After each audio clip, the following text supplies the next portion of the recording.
Hello friends, in this video, let's go through the registration process for the Blackbull broker together. We will open an account through the Join Now option and enter the email we have chosen for account registration, which we haven't registered before in this section. Then we click on the Join Now option. We complete the account opening details in this section and also enter the password we have in mind, which includes uppercase letters, lowercase letters, numbers, and symbols. Finally, we click on the option stating, I am not a US citizen. And in this section, we declare that we accept all terms and conditions related to the broker. We click on the Register option to complete your account opening at Blackbull. In this section, an email has been sent to you from the broker.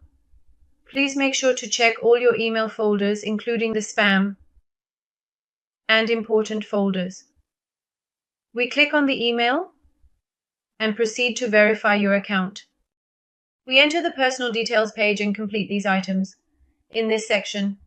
After completing the items, we click on the Next option.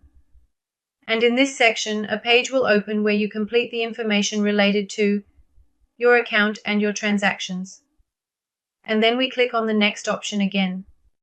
On this page, you enter your personal information and click on the Next option again. And finally, you proceed to the identity verification stage at the Blackbull broker. In future videos, we will go through the identity verification process at the Blackbull broker step by step together. Wishing you success and victory. Goodbye.